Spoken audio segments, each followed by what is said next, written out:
Good evening, everybody. Welcome to another edition of Monday Night Baseball, 108 Pitches Baseball Talk Style. That's it. I name is Scott Morgan of Florida City Madmouth. Please be joined by my great crew tonight, beginning with Bigfoot Berryfoot. Hi, Dave Yon, partner. Howdy, howdy. Howdy, howdy. And we got Eric Katz. You talk about a guy who's a great writer and a great broadcaster. This guy has them both. Thank you, Scott. It's good to be back with everybody. And if you want a world championship, you can go to Warren Brewstar, who's a star in more ways than one. Not only is he great on the air, but he's also good on the diamond. Thank you, Scott. Great to be here. You're welcome. Good evening to everybody. I'll tell you, we love having you guys on. You guys are my top. I tell you what, Candy will tell you, I promote you guys big time throughout the network. That's for sure. My great 1-2 punch on the field, and I'm proud. I actually try to build every show around the model I have on Monday Night Baseball with Bigfoot and Warren. So this is what we have. And we have Hollywood Tony, at least for tonight. And he goes to Bessemer City Tony on Wednesday. Let's go. How you guys doing? All right. And last but not least, our producer, our statistician, and a whole lot more, we have Candy Ebling. So we're going to talk about a glimpse in MLB's future, but I have some announcements I want to make right away. Beginning on July 11th, Eric Katz and Tony will have their own show, and they're going to pick up talking baseball on Saturday mornings. We're looking about 9 or 10 o'clock Eastern time on that for sure. So, Eric, you've certainly earned the opportunity, and Tony, you've made such an impression in a short time. Excited to make you two partners, and Eric, obviously, and you will do a great job leading that show for sure. So, proud to have both of you guys doing that show. I will be on probably in around May 16th up until their launch time, so they get an idea how I do it. I'm not saying they have to duplicate everything I'm doing. I don't particularly care. And then after that, they take the training wheels off and let these two go out there and get it. So there you go, Eric. How do you feel about this opportunity? I feel great, especially having the own show, especially the sport that I love dearly, which is baseball. Which I've loved it for. I've been around a ball field for just about most of my life, and can't wait to bring it on air, because y'all might as well tune in, because you have no idea what I'm going to say. Yeah, I got to figure that out by now. That's why you're getting your own show, and I hope a lot of people that are watching on YouTube or wherever they're watching realize that Taxi out there is the guy who's going to get me the lead dog. He'll continue, but his primary responsibility, he will be on 4 sports exchanges. He'll come on this show probably once or twice a month, and then he's free to do what he needs to do on Saturday. And with him and Tony is a great compliment, since Tony's actually had him on your podcast, right, Tony? What's your podcast, by the way? Talking Game. So he helped me. I think he kicked off my MLB series before the opening day. So yeah, we talk baseball. I'm gonna be the guy kind of reeling him in a little bit. You know what I'm saying? He's gonna go wild. I'm like, all right, let's bring it in a little bit, but it's gonna be fun for sure. Nice try talking to Tony. Yeah, good luck trying to reel him in. All right, we have Cynthia Adams in here. Thanks a lot, Cynthia, for popping in. All right, lots to get to, and we're gonna start off with a guy by the name of John Olerud. According to Vintage Bubblegum, did you know that John Olerud, who, by the way, now at 57, is one of only 29 players to hit for the cycle multiple times during his major league career? Olerud hit his first cycle in 1997 with the New York Mets. He accomplished the feat a second time with the Seattle Mariners during the team's magical 2001 season, where Seattle finished with a league best 116 wins while claiming the AL West crown.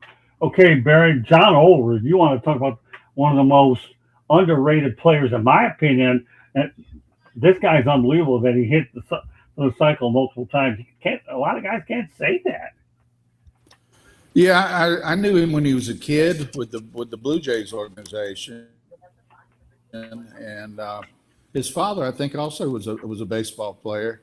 And yeah, he was a good hitter. It doesn't surprise me a little bit, because he couldn't really run, and he obviously, you got to hit a triple to get to hit for the cycle. So that's it's impressive. That's an impressive thing to do, hard to do, and usually it's because of the triple. It's hard to get those triples. Okay, Eric. I remember Olerud probably late in his career, mostly with the Seattle Mariners. I know he was a Yankee there for a minute, for about a half a year when he came over from Seattle and was part of that 04 Yankees team. But he was always, to me, he never got the love he deserved. He was always a great hitter, and it's hard to hit a cycle. I mean, it is hard, especially the triple, because you got to be fast in order to get them. Unless you're playing at the Brewer Stadium, American Family Field, where if you dump one into the right field corner, that has three bagger all the way over there. We call it triples country out there. But it's pretty impressive for a guy to have a hit for a cycle multiple times when he was never really that fast, and he only had he never had more than like 3 stolen bases in a season. Well, you think, Uncle Warren? Well, he was a great hitter, without question. I mean, he hit 300 numerous times in his career. So he was a great hitter and wore a helmet every time he played. He had an aneurysm when he was at college at Washington State, and he had to wear a helmet. The doctors advised him to keep a helmet on his head just in case he got hit in the head. And Ricky Henderson, there's a famous story that when they were teammates in New York, then he wore his helmet, and then he was now traded to Seattle or went to Seattle, and Ricky Henderson came to Seattle and said, I played with a guy in New York who wore a helmet just like you did, not realizing it was the same guy. Yeah, that's Ricky Henderson's story. That's a great story. God, you and Barry come up with some good ones. Last week, Barry, did you get that text I sent you about the one story that we talked about? And I told you a great story, and I'm sure you probably did. That was just unbelievable. We talked about you catching that game where what's his name, Dennis Lamp got whacked. All right, that was yeah, I did see that. Yeah, that was just surreal. All right, Hollywood. Yeah, great hitter. This shows, hey man, sometimes just put the ball in play and let's see what happens. Being only one of 2 people in the MLB with this long history to have done something shows how special it is. And he's at the time, I don't know if it's happened since then, was only the second person to hit for a cycle. So that's amazing. I would like to know how did this start, because it feels like cycles start when you get the triple first. So I wonder, like, what was the first hit he got in these cycles? That's the one thing I'm going to have to do some research and find out. Or Candy, you always know how to find these little nooks and crannies. You know what I'm saying? I'm not putting you on the spot. I'm just saying. That's well, the yes, you are, but that's okay. Yes, you are. She's going to be last anyway. Darn well she's going to do it. But go ahead. Keep going, Hollywood. It's okay. It's not a big deal. Yeah, that's what I want to know. Like, how did he start his cycle? But 2 in what, a 3-4 year span is crazy, man. Players go their whole career and can't hit for a cycle for numerous reasons. Some might be fast enough, but they don't have the power, or they might have the power and they're not fast enough, vice versa, however that goes. So that's very interesting that he was able to do that twice. Like I say, being one of only 2 people in MLB to do something, that's an amazing feat. See, I'd be wondering how many cycles there have been hit at Comerica Park in Detroit, especially before they moved the fences in, because, if you earn one there, then you really earn one. But, of course, now they moved the fences in, but Comerica Park in Detroit would be one I would always be curious about. All right, Candy, there's a reason why you're last, and this is it. Fill in the blanks, young lady. So I have a couple of different stats I want to go with. There's 29 modern era MLB players that have achieved hitting the cycle twice. The record for most career cycles is 3, shared by 6 players: Christian Yelich, Trey Turner, Andre Beltre, Bob Musil, Babe Herman, and John Riley. Now, of that, Yelich is the only player to hit all 3 of his cycles against the same team, against the Cincinnati Reds. And Adrian Beltre is the only player to hit for the cycle with different teams in the same ballpark. Now, as far as John, he actually hit it twice. He is making him one of the few players to achieve this milestone in both the National and American leagues. His first accomplished the feat on September 11th of 1997 with the New York Mets, and for a second time on June 16th, 2001 with the Seattle Mariners. Now, it does say the second cycle he hit as a Mariner, he completed the cycle against San Diego Padres at Qualcomm Stadium, securing the feat with a 9th inning home run. Wow. So he had gotten the triple earlier in the, but I'd have to go back to the specific days. It tells me the date that he got them, but not exactly the. But yeah, did you also know that John Olerud is in? Let me just get that back. He is in the College Baseball Hall of Fame. He was inducted. He's also in the Canadian Hall of Fame as well. And there is an actual award that in the collegiate, the John Olerud Two-Way Player of the Year award is named after him as well. He was in 2016 named Pac-12 Player of the Century. Wow. When the conference released its all-century baseball team. So just a couple other facts about him. All right, great stuff, John Olerud. I think the one thing that strikes me about all of this is, like Uncle Warren mentioned, the guy hit for multiple 300 seasons. I still think that he's the most underrated player on the planet. Well, since we talked about Seattle Mariners, now we're going to go ahead and segue to him a little bit. I want to talk about the Mariners' all-time lineup. So get this. We'll start with the outfielders. You got Ichiro Suzuki, Ken Griffey Jr., Jay Buhner, a guy that I remember watching. Barry, I'm sure you will remember him as well. Oh, yeah. Boom. And then you have Kyle Seager, Alex Rodriguez, Brett Boone, Alvin Davis, and pitching you have Felix Hernandez. And then your relief pitcher is, let me get these Japanese names right, Kazuhiro Sasaki, catcher Dan Wilson, your designated hitter is Edgar Martinez, and yes, you know him pretty well, Barry, like we all do, Lou Piniella. Well, you talk about a monster group. I think Seattle's pretty well represented, don't you, Bear? Yeah, a lot of Hall of Famers. That's usually a good criteria to start with. Now, Yeah. I didn't think I heard you say Cal Raleigh.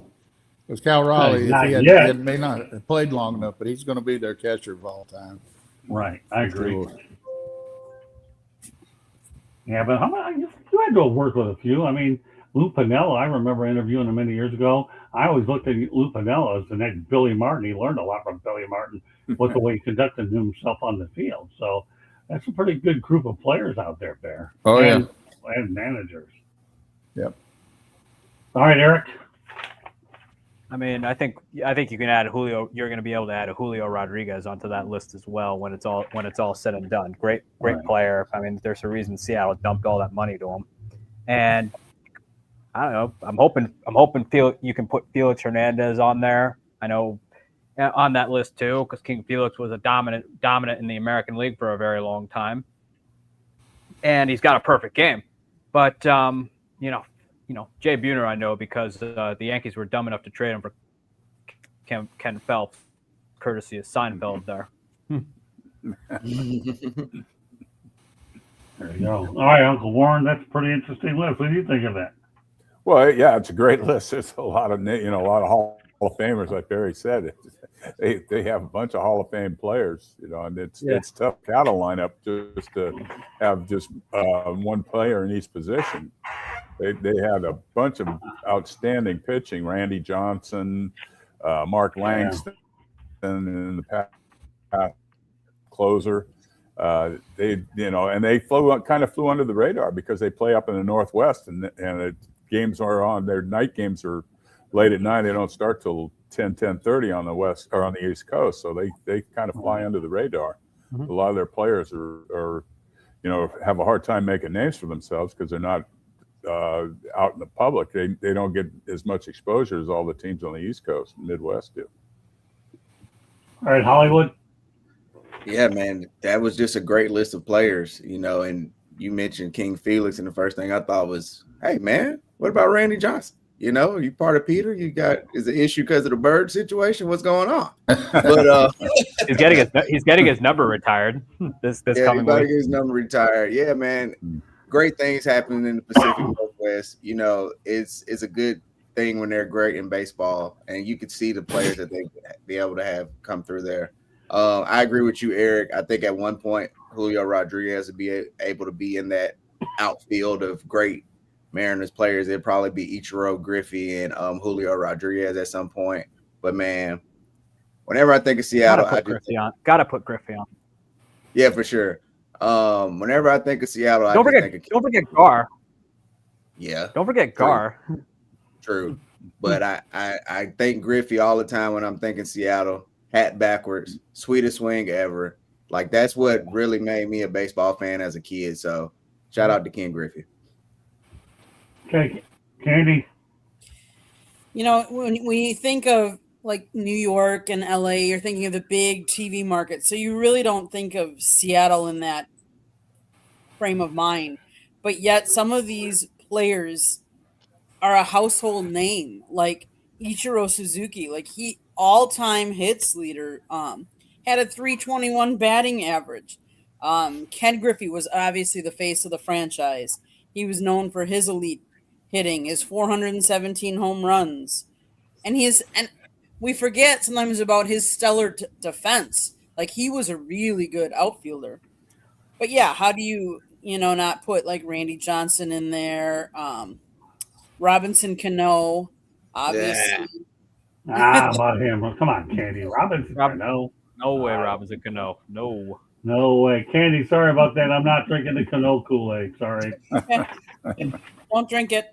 He was only good for a few years in Seattle. I got you. Keep going, Candy. You come up with another line like you had for the commissioner. We're waiting for that. Now you're expected to do this.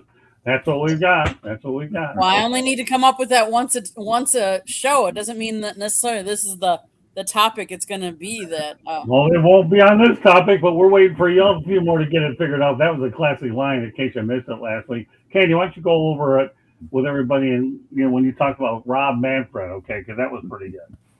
Well, we were talking about the difference between Manfred and Selig and the differences, and I just said, with Manfred, it's who we got right now. So, what choice do we have? I mean, we don't get to pick and choose. He's who we got. Yeah, but that's still a classic, Andy. Okay, let's continue on to the next one. This doesn't happen. It does happen every now and then, but last summer it did. As Sir Anthony Dominguez was actually essentially traded across the ballpark between the doubleheader. This involved the Toronto Blue Jays and the Baltimore Orioles. Barry, I mean, this does happen. What are your thoughts about how this would actually work out? Yeah, it happens on occasion. It's almost as unique as being traded for a player to be traded to be named later, and you end up being the player to be named later. So some of these things, interesting things, do happen, but it's very rare. But it's got to be a little weird, especially. Was he a pitcher? Yes. No. Yeah, Sir Anthony, he is. I'm sorry. Yeah. I'm sorry. I'm thinking about somebody else. I'm sorry. Yeah. Well, if you were a pitcher and you had a little thing going with a player on the other team, and now you're a teammate, you kind of get over those things if you get traded in a season, but in the same series, could be really interesting fireworks. But yeah, that's an oddity for the game. Okay, well, we got some interesting things in the chat room. You know what? After we hang in there, JD and Cyberuski, but we got to get through this particular topic. What are your thoughts, okay, Eric, about in-game trade? Eric? What? Oh, Eric? I covered the rookie. I think he meant the Rockies. Well, cool. We're talking about this trade here that occurred. Oh, my bad. Sir Anthony Dominguez. Oh yeah, it does happen. I mean, it even happened to Jose Caballero, which went from the Rays to the Yankees right on the field. So sometimes it works out where you just switch locker rooms. I know it's happened all over baseball. I know it famously happened when the A's in 2002 got Ricardo Racon, which was documented in Moneyball when the then Indians were playing the A's that night. And he came over to the A's locker room, and so it does happen. But it's pretty convenient because all you have to do is walk to the other clubhouse. All right, Uncle Warren. Yeah, it makes it simple. Just walk from one clubhouse to the other. So you got to introduce yourself to your new teammates, and what a better way to do it while you happen to be there with your ex team. That's And the one I remember the most is Joel Youngblood. Joel Youngblood got traded, got a base hit in the game, day game. I believe it was in Chicago or New York. I can't remember which. Got on a plane to San Francisco and got a hit that night with a team that he got traded to. So he had hits in both games in the same day. That's pretty surreal. All Yeah, right, Hollywood. And also, just to add a little, I think he ended up playing 163 games that year. He was like one of the only guys to ever play more than 162 games in a season. That's incredible. Yeah, if you can play 162, 63 games by getting traded that way, that's even really wilder. Great stuff, Uncle Warren. Thanks for putting it in there. All right, Hollywood. Hey, look, 2 hits one day. If I get traded, I need a day off. All right. I need a day off. All right. I gotta reel in my thoughts and know what's going on. It's one of the funny yet weird things in baseball. It's the only sport where something like that can happen. It seems like doubleheaders is the perfect place to insert that trade because you're already there for 2 games. You got a little bit of time in between. Clearly, the GMs probably can meet in person and like figure this out and just talk face to face or whatever. I think the Yankees did that just last year. Yeah, with Caballero. He just literally walked across the diamond, which was wild. I don't know how I feel about it though. I feel like it's a little off to do that, in the middle of playing with your team in that moment. But you got to flip the switch. That's something that can happen and is a business, right? So that's baseball for you. It's one of the quirks. 2 hits, 2 different teams. I would love to jump at the opportunity of that, though. All right, Candy. This is surreal. We don't need 9 million facts. Maybe 4.5 million will work. But go ahead. What do you got? So, yes, to Warren's point, Joel Youngblood played for 2 different teams in 2 different cities on the same day. There have been 2 players that were traded for themselves. Players like Harry Chitty from 1962 and John McDonald from 2005 were traded and returned to their original team within the same season. Similar in-series trades occurred with Jake Dickerman in 2018 and Scott Feldman in 2016. And yes, we've already talked about Dominguez and Caballero. The one that I think is the most odd is Danny Jansen back in 2024 because he made history by playing for both teams in a single resumed game. So in the same game, he played at one point for the Blue Jays and at one point from the Red Sox because it was called and cut and resumed later due to weather. So he is the one player that has played for both teams in one single game. I think that's pretty odd. All right, so we have some lighthearted questions in the chat. We like an active chat, right, Bear? So here we go. So we're going to go with one from JD. Question for Bigfoot. What size shoe do you wear? I mean, come on. I think it's all right. I can let this one slip through. 12. Okay, there you go. Answer the question. So now JD goes with Eric. What is esports? No more belly up? Okay, you made a career change recently, so that's all right. Give him a little update. Yes, I'm writing for Scott now full time. Belly Up, I wrote for them for 5 years, had a blast, and it was just, I just found a better opportunity to do more. So, got all hats off to Belly Up. I mean, still in touch with people over there, and they are kind enough to share my stuff and like my stuff, and so, no hard feelings over there, just, better opportunity, and I had my run over there. Great stuff. We're glad to have you on full time. All right, Hollywood, Thome, Florida or California? That's actually a more legitimate question than most people think, because very few people realize that there's a Hollywood, Florida, and I lived in Hollywood, Florida, and it's a cool place with the boardwalk. But we'll answer that question. I like questions like this. They're not too off base, but yet they're other questions that people might go ahead and go for there. I'm in Florida, but we're talking Hollywood, California with me, baby. I'm for the stars. Okay, well, fair enough. This is our path. Okay, and we'll go from there. Let's move on to the next topic. We're going to talk about some baseball history, and we're going to talk about Jim Thome joining the 600 home run club back on August 15, 2011. All right, Bear, this guy was a heck of a player, and he knew how to he knew what to do with the whooping stick? Jim Thome. Well, indulge me. I'll get a quick Jim Thome story. Oh, good. I'm glad we find something to 1979. indulge every time. 1979, I'm playing with the Cubs, and this kid comes to the dugout with his father. And, as you well know, in Chicago, the fans can get right on top of you at the dugout. This kid's leaning in, looking in, wanting Dave Kingman. Kingman was a hard sign before the game. So I grabbed the kid, put him in the dugout, took him down. He got a bunch of autographs, didn't get Kingman, but he got about everybody else's autograph. Put him back up in the stands. I said, did you lose somebody? Put him back up in the stands with his daddy. Turned out to be Jim Thome. Oh, great story. Love it. You always come up with a good one every week. And this one, obviously, I'm glad that's why I always tell people, you just never know. You sign the autographs. Be good to these kids. First of all, it's a life moment for them, something they'll never forget. And you never know. You might have a Jim Thome jump down in the club in the dugout once in a while. I love the story, Barry. Yeah, JD, that's pretty interesting. Scotty Slapper, for those that don't know me, I don't get called that a lot except for you and your your friends, but that's okay. Scotty Slapper, I think it's appropriate in some cases. But anyway, some thoughts, Eric, about Jim Thome. Oh, great hitter.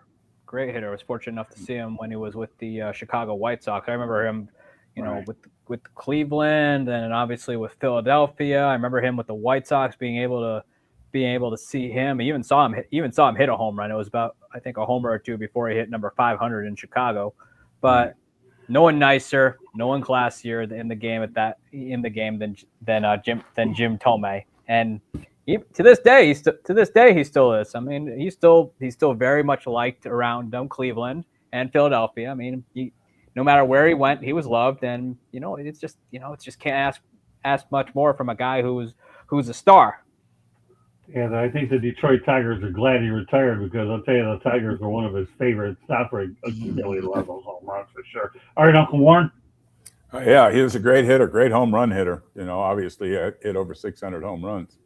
And their ballparks weren't big enough to hold his blast. He hit them out of everywhere. He hit absolute bombs. He was country strong. Boy, he was a strong, big man. I got a chance to know him a little bit when I coached in the Philly organization when he was with the Phillies. And great guy, just a super, super person. All right, Hollywood. Yeah, Jim Thome get a hold of the ball. It's going far. Yeah. Right. I wish I would have been able to just sit and watch him do batting practice one day, because I'm sure that was a sight to behold. It was. Yeah, I could only imagine. The thing about Jim Thome that people probably don't talk about enough is he hit for a pretty decent average to be a power hitter. Like, he wasn't just out here home run a bust, right? His career average 276. He had at least one year, I think a couple years, where he hit over 300. So he wasn't just out here home run a bust. He was a real hitter, a certified hitter. 600 home runs, man, one of the best of all time. I'm glad I was able to see a lot of those. Andy. Throughout his career, his strength was power hitting. In 12 different seasons, he hit at least 30 home runs, topping 40 home runs in 6 of those seasons. He hit a career high 52 home runs in 2002, and in 2003, 47. And let's face it, he also had a bad back, so that didn't help. Thome is the career leader in walk-off home runs with 13, and one of his trademarks was his unique batting stance, in which he held the bat out with his right hand and pointed it at right field before the pitcher threw, something he first saw in the movie The Natural. Okay, well, wow. Yeah, I mean, Jim Thome was a beast, that's for sure. He can hit him out of anywhere. All right, let's continue on with the slugger theme as we talk about baseball history again, because on August 25th, 1986, Mark McGwire hit his first home run, Barry. His first. Take it from there. Oh, yeah. Well, look, when McGwire he was incredible. You think about his rookie season, he had 43 home runs, 40-some home runs as a rookie, and that was before there was any possibility of juicing. There's no doubt. I was coaching first base, and I was standing over there, and I looked at the sleeve on his shirt could not contain his arm. It was about to split open, and he had some acne. And I was thinking, well, that's kind of strange. And it turns out that there was a reason behind that. But he was really a good hitter, no matter the fact that obviously he may have had some help, but he was still a great hitter, great power hitter. And when he and Canseco, we went to Oakland, the visiting team that usually doesn't watch the opposing team take batting practice, but as a coach, we used to go out there and just watch those two guys. It was amazing what they could do in batting practice. So yeah, he was something really. Hey Perry, did you ever buy Jose Canseco's book Juice? Because I read part of it. And oh yeah. What were your thoughts about that book? Well, at first I thought it was a lot of BS. It turned out he was like right on the money. He was he was telling, unfortunately, the truth about most of it. A little bit of a strange cat. If you'll recall, his twin brother, was in the Yankees organization. So we had his twin brother over there when I was managing the minor leagues. Nice kid, but it was interesting. One season he went out the year before at 190, came in the next year at 220, and he said, "You should see my brother. He's 235." So they figured out the formula. Yeah, Ozzie Canseco, I believe, was his brother's name. If I remember. Yeah, Ozzie was his brother. Yeah. Okay, all right, Eric, take it from there. I mean, it's I know the McGwire. I mean, obviously he's known for the 98, the summer of '98 with him and Sosa going after Roger Maris's home run record. I mean, it took a rookie. It took until Aaron Judge for McGwire's home run record to fall his rookie home run record to fall, which I believe was in 2017. So that says a lot about where McGwire was at the time. Obviously, he was one of the Bash brothers during the '80s with the Oakland A's with Jose Canseco. Although I will say though, Jose Canseco is an interesting guy both then and now. Sometimes not for good reasons. But you can't deny baseball was entertaining at that point. Guys hitting Titanic like blast all the way to the third deck. So you can say what you want now in hindsight about steroids, but shoot, for everyone who said it now, I'm sure they were watching baseball day in and day out then. So let's not be hypocritical here. Uncle Warren. Well, the one thing I remember most about Mark McGwire and Jose Canseco in 1986 when they were rookies in camp with Oakland. I was still with the Cubs. I was in spring training with the Cubs, and we go over to play them at Phoenix Stadium. Phoenix Stadium's like 360 down the left field line, 430 to center, huge ballpark. And they had about 8 or 10 pitchers up on the hillside. These guys were launching balls, and these guys were catching them on the hillside out of the ballpark. They were hitting them 450 feet. It was amazing what they were doing. They were hitting bomb after bomb after bomb. And obviously, eventually, he got to the big leagues, and the rest is all history. Well, I mean, these guys certainly gave batting practice a new meaning for sure. Yes. Tony. Yeah, first of 583, right? That's the beginning of the legend of the Big Mac. Barry, it's funny the story. You look at a little acne, and now with hindsight, you're like, that wasn't a rash. That was a little extra going on there. Oh, look, that's what I was 7 in '98, right? So that's what captured me as a baseball fan. So I'm always give Mark McGwire and Sammy Sosa that. I remember coming home to watch them play against each other, to see who was going to win and who was going to go for that race. So, hey, man, that was the first of what got me into baseball in a sense. Now that I'm thinking about it, what got me excited to watch it as a kid. Well, say what you want about Sosa and McGwire, but they saved baseball at a time when that 1994 strike literally killed it, them and Cal Ripken Jr. So they needed them in the worst way. Say what you want about whether they belong in the Hall of Fame. That's another conversation. By the way, on next week's edition of 108 Stitches Baseball Talk, I'm going to go ahead and spend time, because we haven't had much time with the World Baseball Classic, talking about this year's Hall of Fame class. So I hope you can stay with us. Eric, I'm going to have you on that show as well, because I know you'll have some strong opinions on it. And of course, we'll be taking a break later on in the month. So, all right, Candy. McGwire and Sosa made the National League relevant. They made the National League exciting back in that time. But did you know McGwire is considered one of the slowest runners in the game? Yeah. McGwire only hit 6 triples, the second fewest of any player with at least 7,000 plate appearances. He had 12 stolen bases while being caught 8 times. His 1,626 hits is the lowest for all members of the 500 home run club. Well, it's safe to say he was going to be hit for any cycles, as we mentioned with John Olerud as well. So only Correct. 6 triples doesn't get it done. One more trip down baseball history, and this one's a long way. But I got to mention it because baseball history saw Walter Johnson of the Washington Senators earned his first career win, beating Cleveland Naps on August 7th, way back when, 7-2. The Big Train would tally to have 416 victories during his 21-year career. Walter Johnson, Washington Senators, buried some thoughts.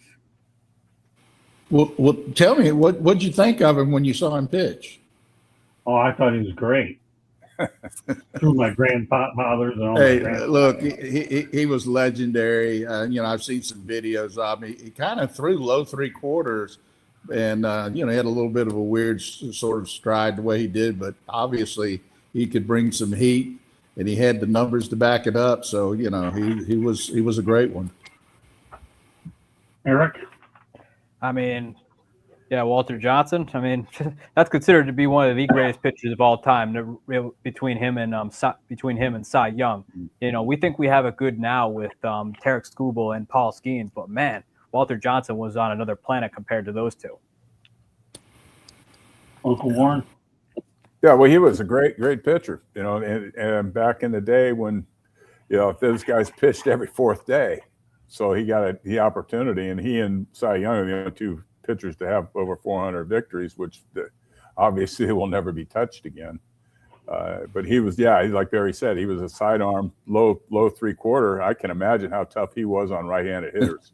That low 3/4, those right-handers are going to be bailing, just like the left-handers did when Randy Johnson pitched. They didn't want any part of him. But I'm sure the right-handed hitters didn't want any part of Walter Johnson back in the day. Imagine. All right, Hollywood Tony, we know this way before your time, but you research good. Go ahead. 802 games pitched is crazy to think about. Like that, I can't even wrap my mind around a pitcher being called in to pitch 802 times. 666 starts, also crazy. Like these numbers that I see is like we talk about untouchable stats or records. That's not even the record, right? And that's not even going to be touched. It's amazing to see. I always think about my dad. What's a pitch count?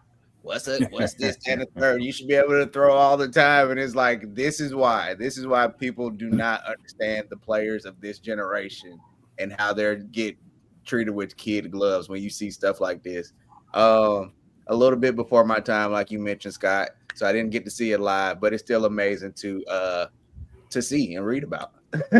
Hey, Tony, if it's a little bit before your time, and I tell you it's a little bit before my time, Barry might say the same. This is not one of the situations. I don't know about you, Uncle Warren, probably a little bit before your time too. Yeah, We realize that in this particular say, Tony, no worries. The fountain of youth isn't going back then, but all I know is you went out there and gave some unbelievable numbers that Candy will be able to work on and make magic out of them later because she knows about all this OPIX clips and all these reels, whatever you want to call them. All right, Candy, let's see what your research digs up with this guy. He has established several records, some of which will remain unbroken. He remains by far the all-time career leader in shutouts with 110 shutouts. Second in wins with 417. And here's the one that I know will never be touched. Fourth in complete games with 531. 531 complete games. Oh my goodness, are you kidding me? They barely let him have one. You and everybody else, right? He led the league in strikeouts for 12 total seasons, 8 of which were consecutive, both all-time records. He is the only pitcher in Major League history to record more than 400 wins and strike out more than 3,500 batters. Enough said. I don't have much more to say. All I know is yes, indeed, for sure. Okay. He's got a lot of unbelievable records. All right, let's go up north of the border because Mark Shapiro's contract was renewed as CEO and president of the Toronto Blue Jays. You like the move there? Well, he's a good baseball guy. He's been successful in Cleveland. Now he's successful in Toronto. They're lucky to have him. I think the Blue Jays appear to be well set up to be successful for quite a few years. So I'm glad for him. Okay, Eric. I mean, Mark Shapiro. I mean, he was the then Cleveland Indians GM for a long time, and then became the president of baseball. Then he kind of got promoted to president there, and now he's in Toronto. I mean, I'd say, yeah. I mean, you have an experienced president of baseball ops right in the palm of your hand. And last year, the Blue Jays were within a Miguel Rojas home run away from winning it all. I mean, fans of a certain age will say that was Blue Monday too. I mean, yeah, you always try and keep those guys with experience around. I mean, he was the part of the brain that kind of developed that core with Vladimir Guerrero Jr. And he's made some nice moves there. Kevin Gossman's been a long time standing figure inside that starting rotation, and so with all the moves he's made and the things that he's accomplished, I think he deserves to stick around. I mean, he's a very smart baseball man. I mean, yes, things aren't going to go right, but good for Toronto though for sticking with it because It's not always easy to do. But if you stick with continuity, if you really want your organization to be successful, you got to go with continuity. Yes, it's not always going to be perfect. Sometimes it's going to be flat out ugly. But if you just stick to the script and stick to the plan, good things will happen. It's why in football the Pittsburgh Steelers have had all that success where they've decided even during the bleak years to stay the course. It's why other teams like the Cubs had all that success because they followed the script with Theo Epstein, and boom, they broke the Billy Goat curse. And the same could be said with the Boston Red Sox and Terry Francona. But good for Toronto though for value and continuity because there were some bleak years there. There really were, but good for them for sticking with the plan.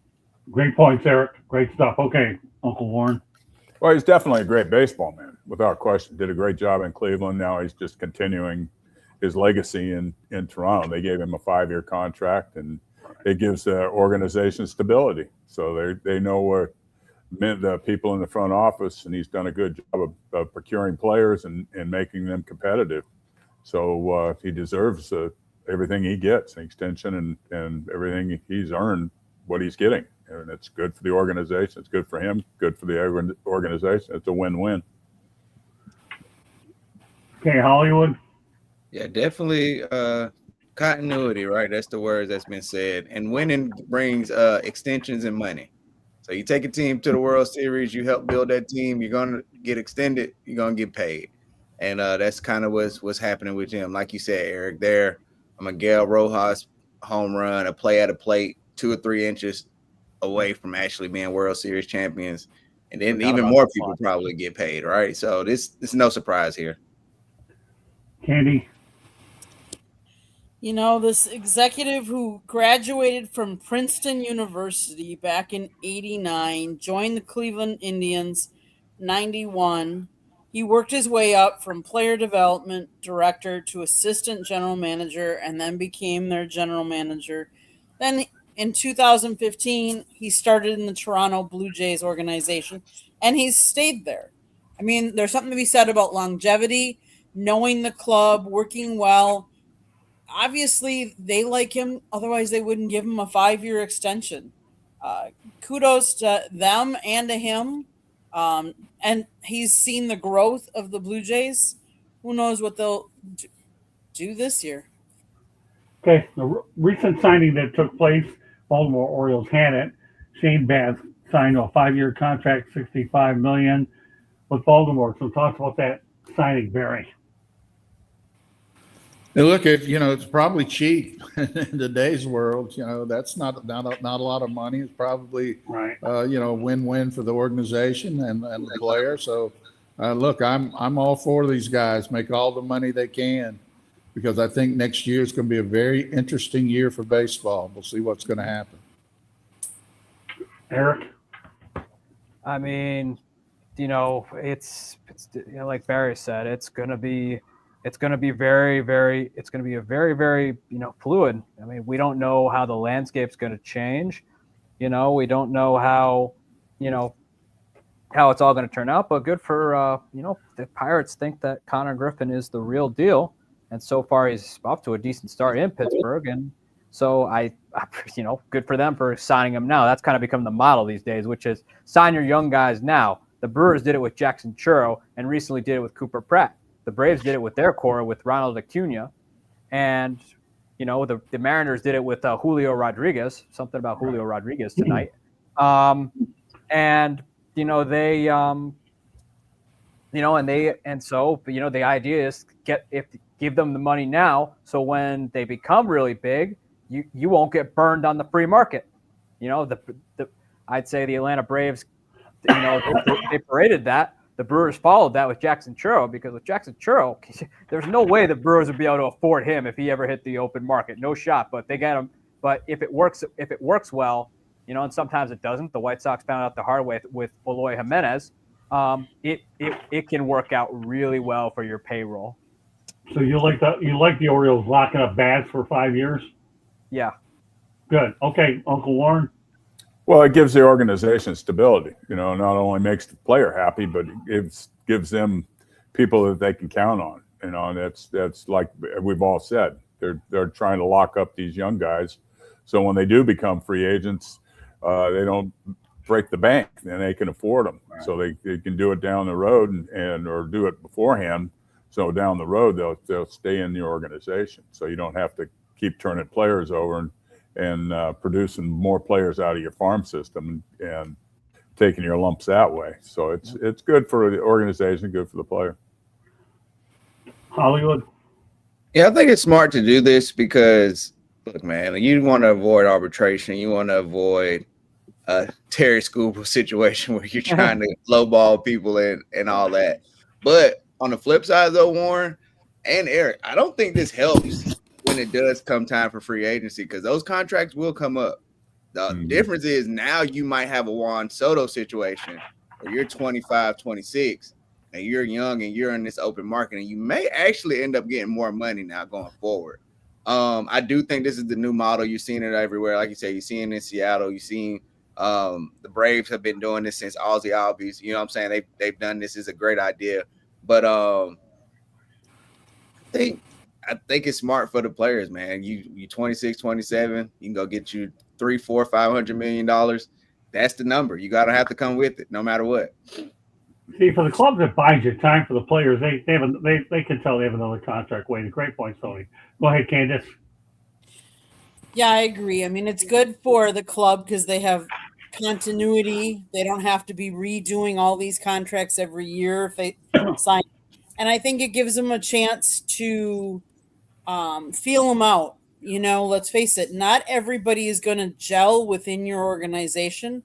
So it's good to get these guys young, try and get them acclimated to the big leagues, acclimated to your locker room, your clubhouse, and then reward them early because that gives them stability and it gives the kids or the players, they don't have to think about it every year. They don't have to keep thinking about a new contract or anything like that. They can just go out and continue to develop their game. Okay, let's go to our featured topic of the night. That's the title of the show, A Glimpse in MLB's Future. So let's go ahead and talk about what we have out here, and that's this.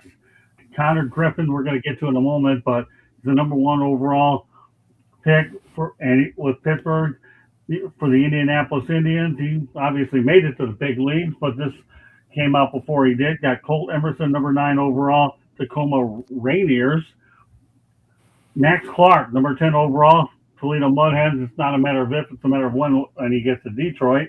Walter Jenkins, no relation to Walter Johnson, although you have the WJ anyways. Okay. Number 14 overall, St. Paul Saints.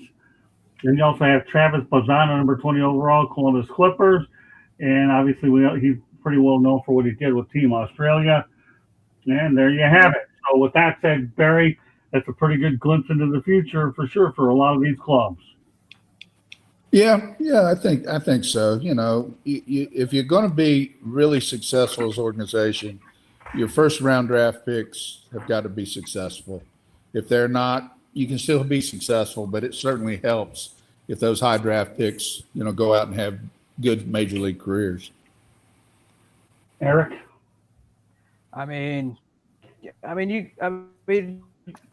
For obviously for the big market teams that go to the that you can count on them going to the postseason every year. It's you gotta hit on those picks. You just do. The small market teams that especially have to hit on them because player development is ultimately what they're going to, at least in the way the game's laid out right now, it's ultimately what they're going to need to do in order to be successful. The Brewers have done a good job of that in recent years. With guys like Bryce Terang, who's blossoming into a star.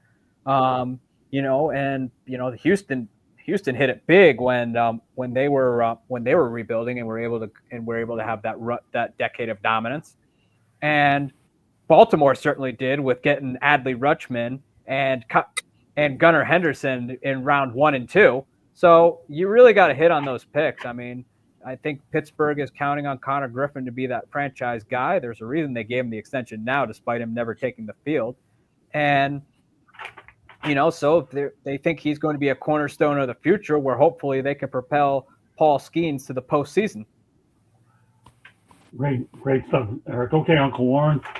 Yeah, well, I think that was a lot of Pittsburgh's thinking, but behind signing him to the 9-year extension is they can get Paul Skeens to stay there in Pittsburgh. They're going to have to do everything they can to sign him, and their pitching staff is doing very, very well this year. So, things are looking up in Pittsburgh, and that starts with signing these young kids, believing in your scouting department and your player development to continue to develop players and make them a contender again. So, Uncle Warren, we're going to talk about some of these other prospects, because there's no question about that. And he makes a good point. He's really 100% right. Eric Katz is like an encyclopedia. How does he remember this stuff? Well, guess what? This kid knows what he's talking about. He may be 30 years old, but he acts way older than that because he loves the game. But we're going to talk about some of these other prospects. We know that obviously Connor Griffin's going to get the attention. I'm going to go into that contract in a moment. But you have some other good ones out there as well. Right. And that's what you've got to believe in your farm system. You've got to believe in your scouting department to bring the players in, to draft the right players, and then your player development to develop them to big league players. Great Especially stuff. the small market teams don't have much choice. They can't go out and spend a lot of money on free agents. They may get 1 or 2 here and there, but they're not going to spend a lot of money on free agency. They've got to develop. Well, that's it. You just hit 2 bullseyes in one comment, Uncle Warren. You have farm system and then small market. If that isn't a bullseye, tell me what one is. All right. Yeah. All right, that's just great stuff. Okay, Tony. Yeah, I think you're able to see these players so young now and see them go through so many different things with the MLB develops, 18U USA. You see so much stuff. So I think these teams kind of know what they got with these young players, and they just ready to fast track them to the big leagues. The interesting thing with these players getting these contracts are the players that are already in the big leagues at said position, right? Like when Seattle signed their shortstop to that deal, it's like, well, how long are you keeping him in AAA at this point, right? Like if I'm JP Crawford, I'm probably nervous. Like if I'm these other players, I'm like, okay, I got to either play lights out or I need to be figuring out where's my trade destination, because you're not signing these contracts with these players to stay in AAA. So that's going to be an interesting thing, how fast this transition is. And we're going to start seeing it just like in multiple sports. We see it in the NBA. You see it in the NFL. You're seeing it now. Man, MLB is about to be a young man's game, and you're seeing it with these contracts because they're not signing you to not play. Okay, Candy. You know, I think it's a testament to a lot of different factors. I think part of it is technology and how technology has advanced player development at the younger ages. You can watch yourself and you know your bat and your swing, and it's recorded, and so then you can go back and you can look at it. And I think that's changed the game a lot. I think a lot of great baseball minds at the minor league level, at even the college level, to help develop these young kids to get the young players into. And then, of course, yes, the scouts play a huge role. They've got to hit on these players, and some of them they're hitting on. But I think it also stems from more of these young players are one sport dimension players, and so I think they've developed from a young age, and they're playing just the one sport, just playing baseball. So I think they're developing more at a younger age, as opposed to kids being kids and kids playing 4 different sports, and so they're not always focused on just one. I think those are a couple of the things that have led to this as well. Great points all the way around by the panel. All I'll say is this. That's why I try to show you a glimpse into MLB's future. You've got some really good young players to look forward to. Let's continue the theme. We already danced around it. Now we're going to hit it head on. Connor Griffin's extension, by the way, for the Pirates is 9 years, $140 million, the largest deal in franchise history and Pittsburgh history. That says a lot. Very above them. Pirates finally spending much on one of their young studs. At some point, I guess they're probably going to get sick and tired of losing. But yes, I believe that's definitely an enticement to keep Paul Skeens around. Barry, please take it from there. First off, no chance on Skeens. He's gone. Okay. But Griffin, I like the deal for the Pirates. I think it's cheap. I mean, this guy, if he doesn't get injured and he plays to what he looks like he's going to play to, this is cheap for them and a great signing for the organization. And an interesting point, this kid's 19 years old, and he's already married. So he's a baseball guy. He wants to play baseball. That's his main focus. I think it's a great signing for the club. I'm not sure it's a great signing for him, but how much money can you spend? He'll be 28, 29 when he comes up for free agency. So he'll have another shot at the trough. So he's okay. I think it's a good deal. I don't think I would advise him to have done it, but I think it's a good deal for the organization. Yeah, and I think you're right. I think Skeens is going to be gone when he sees there's more monetary opportunities and a chance to win on a consistent basis. Okay, we'll turn it over to Aaron. Excuse me. I mean, like we were talking about with Connor Griffin, he's obviously he's going to be, they're counting on him to be a cornerstone player there. And, I've been saying it all night. I mean, the Brewers did it with Cooper Pratt, which actually, believe it or not, he's a Scott Boras client, which was even more surprising because I was shocked that Scott Boras would do an in-house extension, because Scott Boras very rarely does in-house extension, if ever. The most recent one was Jose Altuve, because Jose Altuve insisted on staying to the charging of Boras because he knew he could have made money somewhere else, because you could tell the guy was miserable sitting at that table on that day in Houston. But he's, they're counting on him to be the cornerstone, and, he's going to be that guy that they're going to hopefully build around. I know Andrew McCutchen was that guy at one point. Pedro Alvarez was that guy at one point. And I think the same could be said at Garrett. They looked the same way at Garrett Cole when he was there. But Connor Griffin, we'll see how he does, because we've seen it go sideways, like the White Sox with Eloy Jimenez. Okay, Uncle Warren. Well, they're definitely taking a chance, but they got to believe in he was the number one pick, so he's got to be have a great future. And again, like Barry said, he's married already, he's stable, he's got a stable lifestyle. He's even for a 19-year-old. He's got a chance of being a superstar, one of the best players in the game, and that's a cheap contract, really, if in the long run, if he can blossom and produce like they expect him to. And I agree with Skeens. He's gone. He's not going to stick around. They don't give those guys. They don't give a pitcher 7-8 year extensions through free agency. And by the time they've spent a year or two on the big leagues, you can see how good they're going to be, and the good ones have a chance to go where they want to go. All right, Hollywood. Yeah, I'm with Bigfoot, man. If I'm the agent, I'm probably punching the air. We're not doing this. There's more money to be had. But some people just want stability. Some people want to know that they're set for however long their life is going forward, and that seems to be the mutual agreement between team and player. I hope this not a Paul Skeens move. I think maybe they should have gave more money to Kyle Schwarber or something like that if they wanted to try and make Paul Skeens moves. But hey, man, shout out to Pittsburgh, right? We always say teams need to spend money. This is them spending money, man. So I respect them for at least trying to do that. Andy? Griffin said, this week has been amazing. Debut week and then sitting here signing a contract. It's been amazing. One of the best weeks of my life.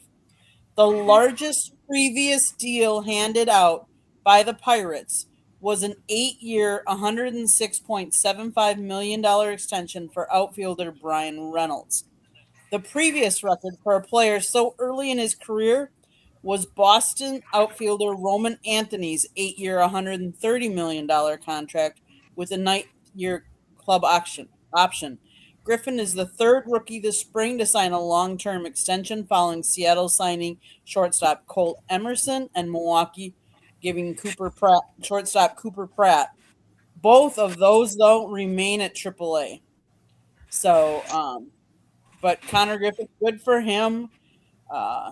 Hopefully, it'll turn out good for the Pirates. You just never know. Okay.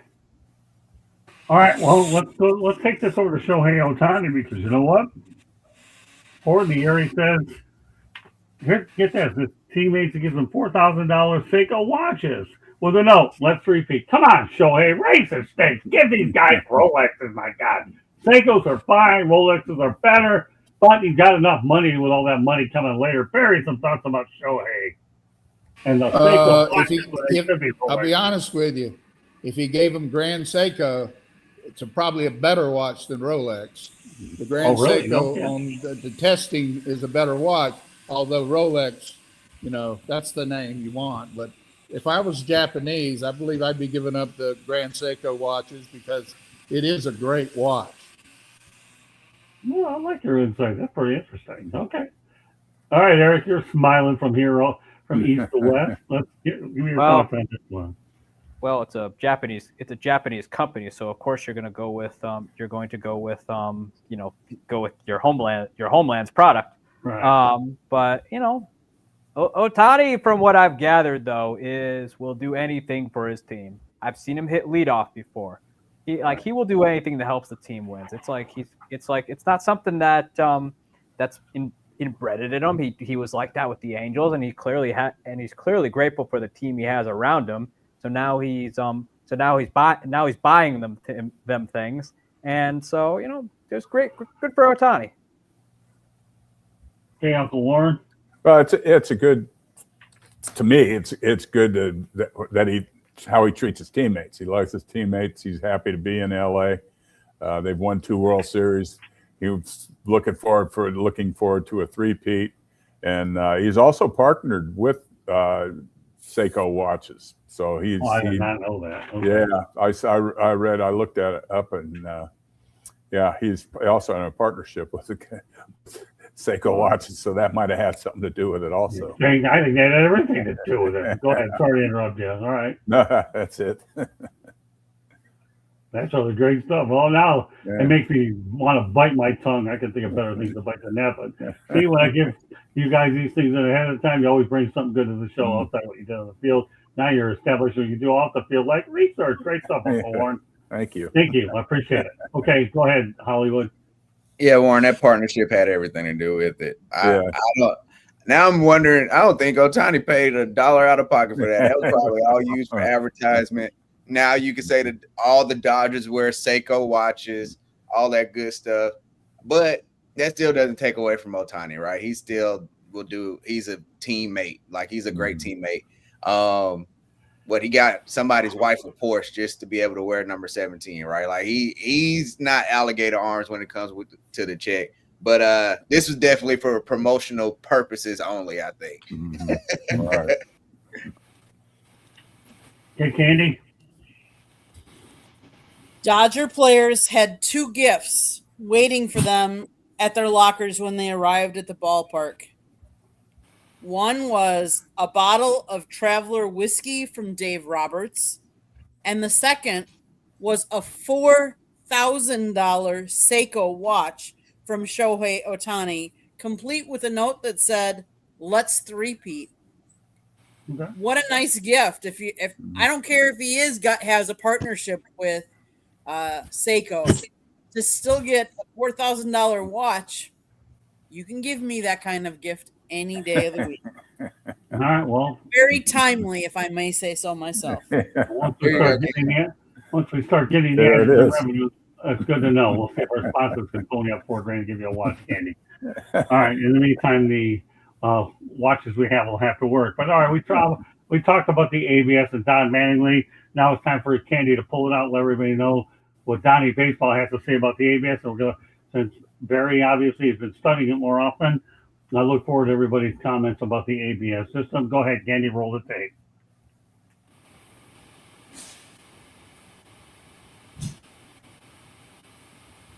ABS system they're incorporating. I like it. I think it's going to make everybody better. I think it's going to create a little more offense for me.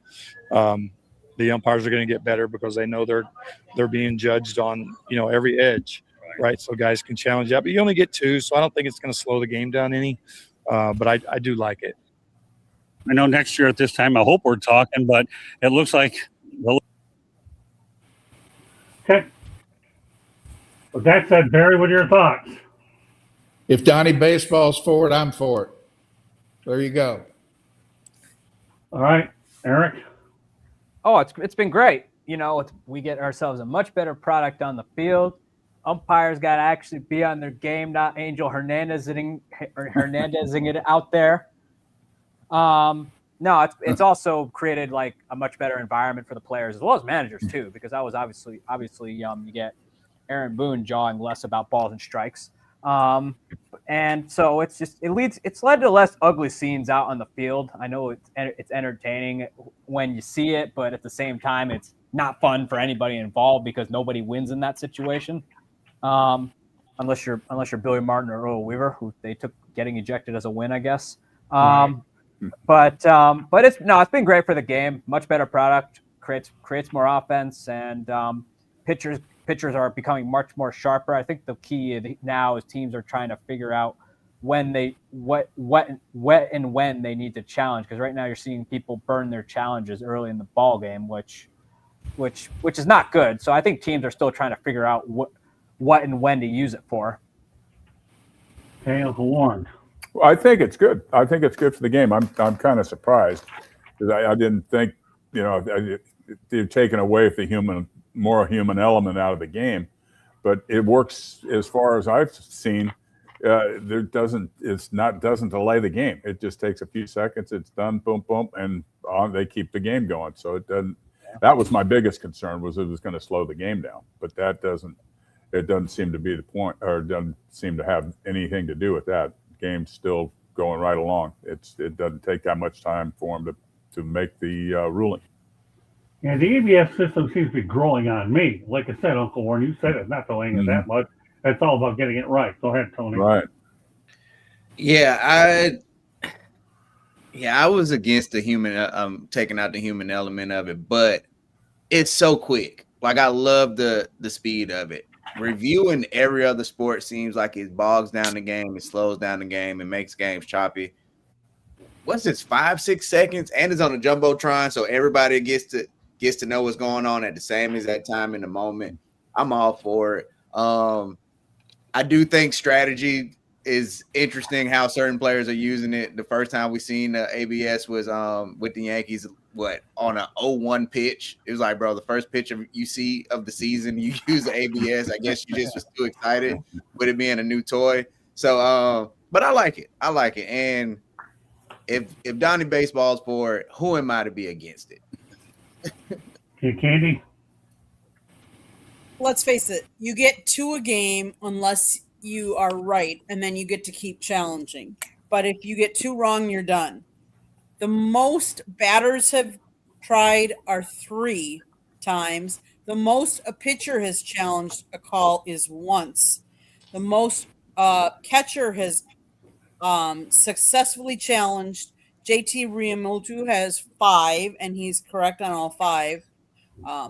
I think the more interesting tell is some of the umpires, how many calls of theirs are getting overturned.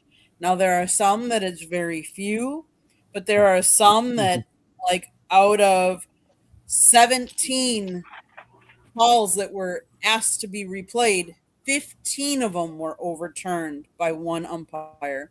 I think it's gonna really change some of the umpires and maybe have them really fine tune and look and see what plays they're calling. I think it's good because I like getting the call right. Okay, 2 more topics to get to. Then we have Barry's insights left to go in the show. Appreciate all the participation in the chat room for sure. Topic number 1: Joe Buck turned down MLB postseason games. He says it's a chapter of my life that really it's an itch that doesn't need to be scratched anymore. I've done all that stuff. Barry, some thoughts about Joe Buck saying I don't need the postseason anymore. I like his daddy better, but he's been a good, he's been good at his craft. Been there a long time. I don't think he's as good in baseball as his dad was in baseball, but if he feels like he's done enough, he's done enough. Turn the page. I'm sure he's made a lot of money, so I'm sure that's not a problem for him. Yeah, Jack Buck was as good as they get. Eric? I mean, he's covered All-Star games, the World Series, the postseason. I know he was the announcer when the Cubs won the World Series. He gave homage to his dad when the David Freese game-winning blast happened to send the 2011 World Series to Game 7. Like, what more do you need to do? You've reached the pinnacle of that sport. Obviously, he's not. Obviously, I think he part of the reason he's in the position he's in at times is because he's living off his father. But I think he feels like he's done everything he can do for the game as a broadcaster, and he feels like he's kind of conquered that challenge of calling a game. And I think that he, and I think it's fair. I think that he's pretty content calling Monday Night Football with Troy Aikman, but I think that he feels as though he's conquered that challenge, and he's given how long he's lasted in the booth. I think it's a fair assessment. It's funny how you bring that point up, Eric, because at times myself being in the industry, Barry, you know it as well as anybody, for now 47 and a half years, there are times when you just feel like you've done a lot that you don't mind backing off, you know what I mean, and doing other stuff. And I've kind of got to the point myself now where my goal is to hit 50 years in the business, and I don't mind backing off a little. And I can appreciate Joe Buck. I've gotten to know him on a couple of occasions. He's a super nice guy. We get along great. And one of my favorite stories with his dad was over at Pompano Beach Municipal Stadium. The Cardinals were in town facing the Texas Rangers, who once upon a time played in Pompano. His dad takes out the window and he gets nailed by a foul ball, and he comes out there showing the bruise on his arm. And I got to know his dad then, but Joe has been really a class act for sure. But we all have to know when it's time to back off a little, knowing what we've done, what we want to do, and focus on certain things. So I empathize where he's coming from. But yeah, Jack Buck for sure. All right, Uncle Warren. Well, yeah, Joe Buck had some big shoes to fill with his father. His father was a classic, one of the best broadcasters ever to do baseball. And it's time for him to back off, just like everybody said. You know, he's been there, done that, and he just wants to stick to football now, and that's fine. Good, he's done well, and more power to him. Yeah, I mean, I believe he's a Ford Frick Award winner. If he isn't, he's gonna be. But all right, Tony. Hey man, I grew up on Joe Buck, man. I love Joe Buck. He can do whatever he wants. He's done it all, right? And like you said, Scott, he's reached a point of I might want to just chill. I got Monday Night Football. That's enough for me. ESPN is getting the Super Bowl this year, so he's calling the Super Bowl this year. Right. He's done it all, right? So, hey, gear up for the Super Bowl. I know those Disney ESPN checks are pretty nice, so he's cool. Candy, I know he's your favorite announcer. You know, he's been calling games for how long? The baseball season is how long? And yes, he does Monday Night Football. Think about it. How often do you want to be calling Monday Night Football someplace and have to jump on a plane and fly in the middle of the night because you're calling a Tuesday day game in the playoffs? That's a lot of traveling. That's a lot of wear and tear. And as people age, sometimes they want to take it easier. And the other thing is maybe he feels that he's done it. It's time to let somebody else get the opportunity to call those things as well, you know, and not have all the travel that he does and be away from his family. I get it. So kudos to him for, you know, going out, doing it on his terms, and him being able to say, you know what, I want to only focus on this, as opposed to, you know, my health is causing me to do this, or something like that. So, well, Candy, you live it every day. How many times I told you I want to do things on my terms, right? How many times have you heard that? How many times do you hear it? Tell everybody else. Barry knows. I mean, people that know me, Warren, Uncle Warren's there, Tony and Eric. I mean, go ahead. I mean, you live with it every day, Can. Exactly.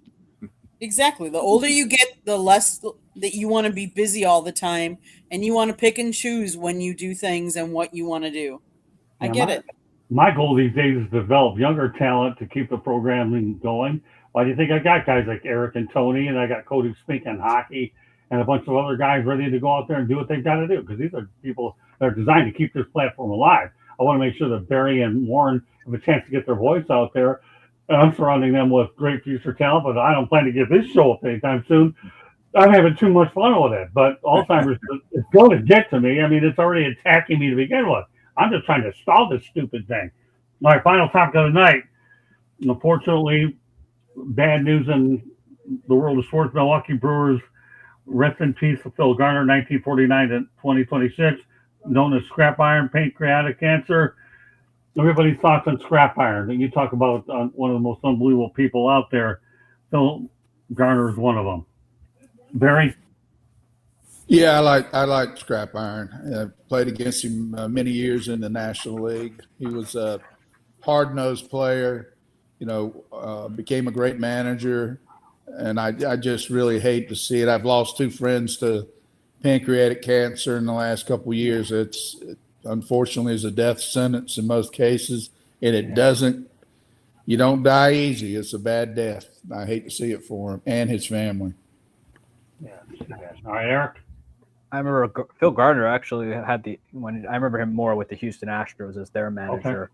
He actually had the Astros to their most success they had in a while up to that point. He even led them to the 2005 World Series, which people forget about that World Series when he had Andy Pettitte, Roger Clemens, Craig Biggio, and Morgan Ensberg, who had 100 RBI that year.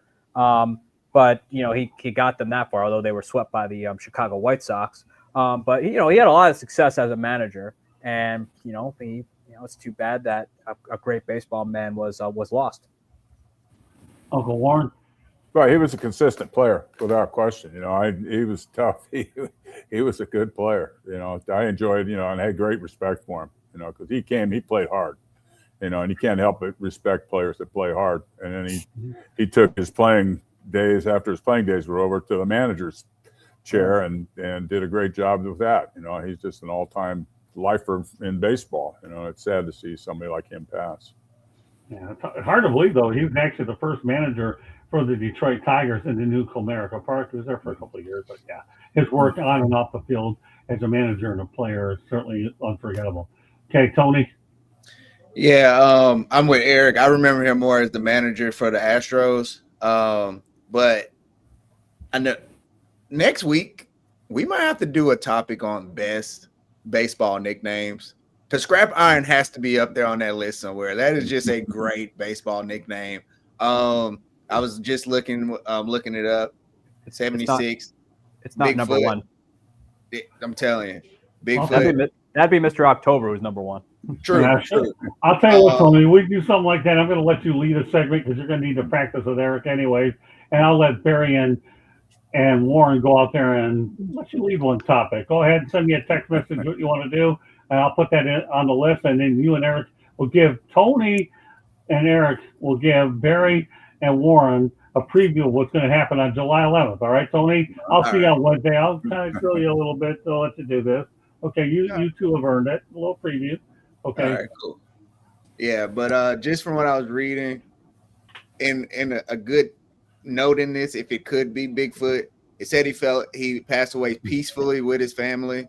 So that's, if there's a way to go, that is the way to go out. So that's a good thing. All right, Candy. On October 30th, 1991, Garner was named manager of the Milwaukee Brewers, replacing Tom Trebelhorn.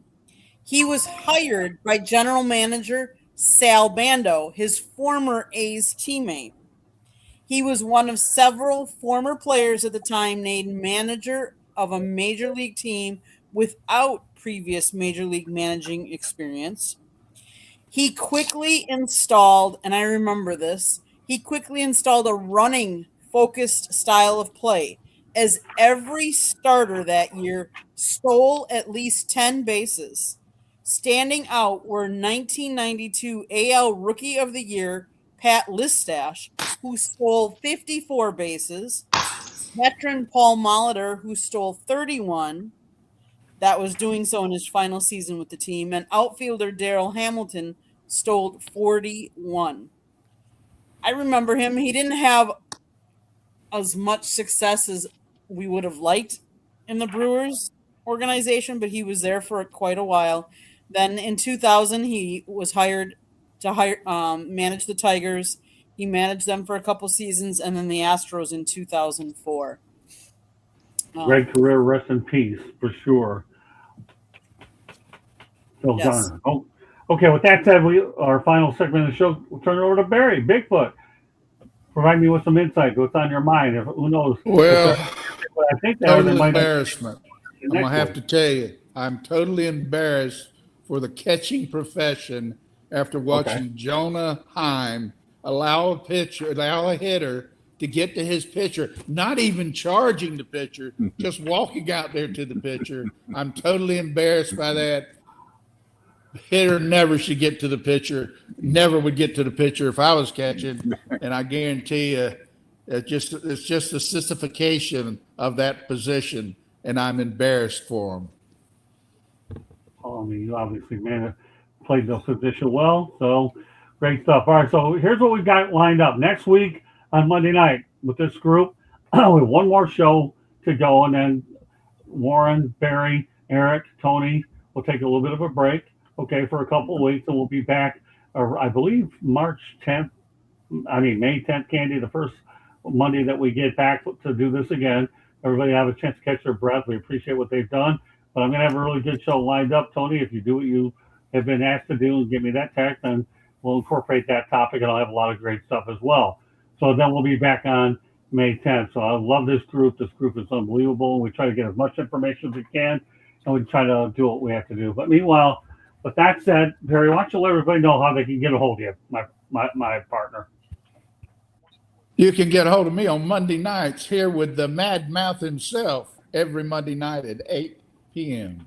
I look forward to it, man. You are the best, Barry. All right, Eric. I know you're going to be all over the planet, but go ahead. Let everybody know they get a hold of you. I don't care how many times, as long as it sticks. You can follow me on my Twitter account @SportsTeamNews, and you can check out my my new blog home at southfloridatribune.com, where I'm writing about all things baseball. If you think I don't like the same line goes, if you think I don't like your team on there, I probably don't. And you could check out my new show July 11th with Hollywood Tony and whoever else decides to pop in the room. We're going to be talking about all things baseball, and you better tune in because you have no idea what I'm going to say. And by the way, the only correction is this is not a blog home, okay? This is an online publication.